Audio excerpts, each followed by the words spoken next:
Magandang araw po sa inyong lahat. Bago ko ipagpatuloy ang aking paliwanag, nais ko munang magpasalamat sa inyo. Maraming salamat sa inyong bukas na isipan, sa inyong pasensya, at sa pagtanggap ninyo sa mga impormasyong aking ibinabahagi. Alam kong hindi madali ang mga paksang ito. Mabibigat at mahirap tanggapin. Hindi po ako makauwi dahil malaki ang banta sa buhay ko. Ngayon naman ay meron kaming natanggap na balita. Papalabasin ng administrasyon na ako ay isang terorista sa loob at labas ng Pilipinas. Para mailibing ako kasama ang katotohanan kahit saan man ako pumunta. Pero mahalagang malaman ng taong bayan ang katotohanan.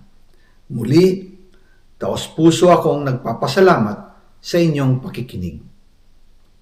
Una po sa lahat, sinasabi ng ICI at ni Henry Alcantara na 21 billion pesos daw ang napunta sa akin. Hindi po totoo yun. Wala akong natanggap na ganyang halaga.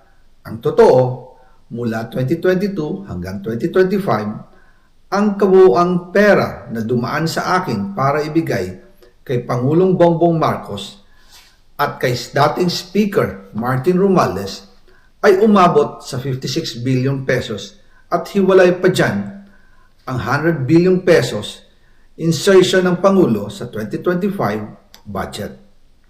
Pati na rin ang 97 billion pesos flood control insertion na inilagay sa NEP ng 2026 national budget.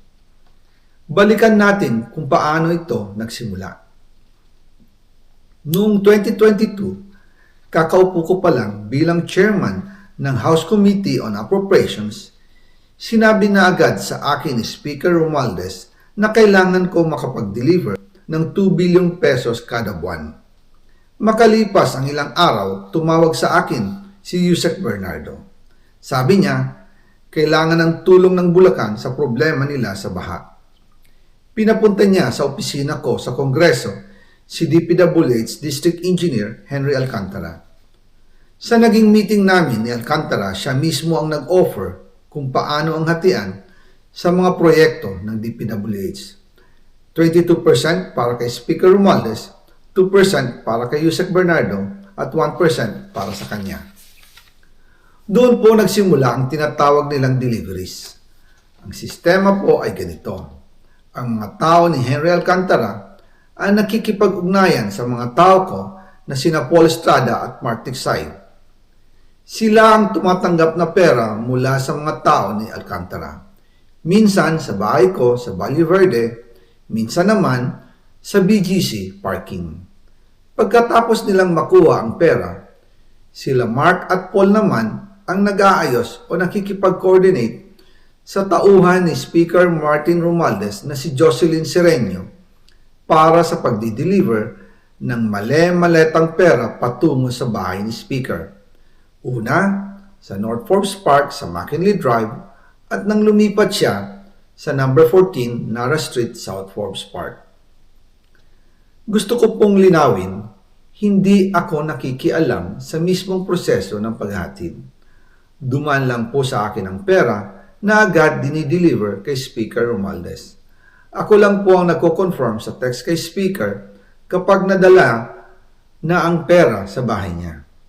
At lahat ng ito, mula sa unang utos noong 2022 hanggang sa huling delivery noong 2025. Umabot sa mahigit 55 billion pesos plus ang naihatid sa bahay ni dating Speaker Martin Romualdez.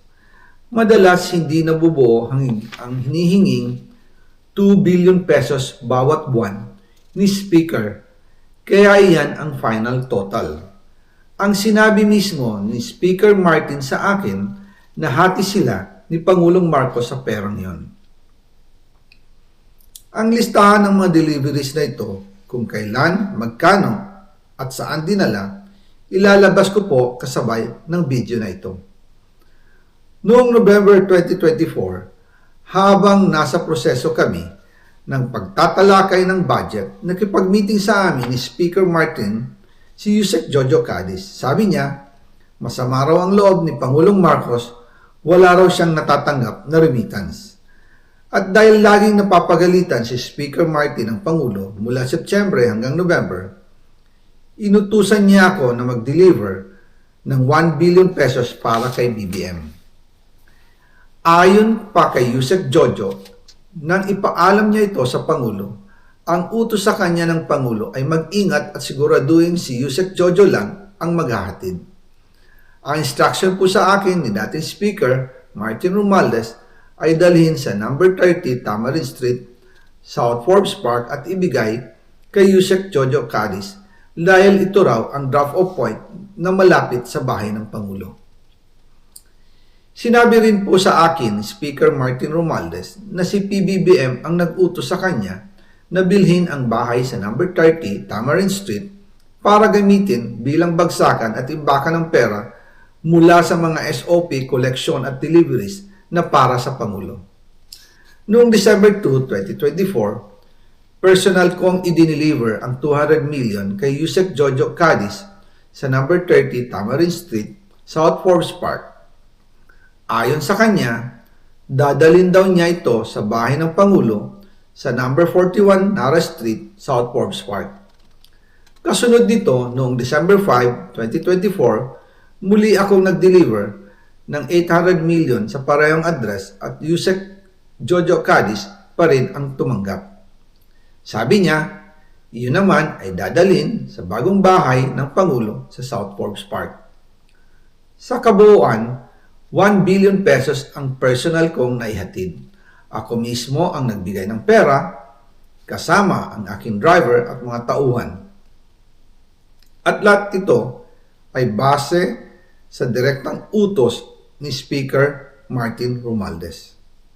At dyan po nabuo ang kabuuang halagang 56 billion na ipinadala mula 2022 hanggang 2025. Pero kahit na i-deliver na ang 1 billion pesos para kay Pangulong Marcos at kahit na naisama na rin sa 2025 budget ang 100 billion pesos insertion sa pamamagitan ng BICAM Committee, ayon mismo sa utos ng Pangulo, nagagalit pa rin daw si BBM.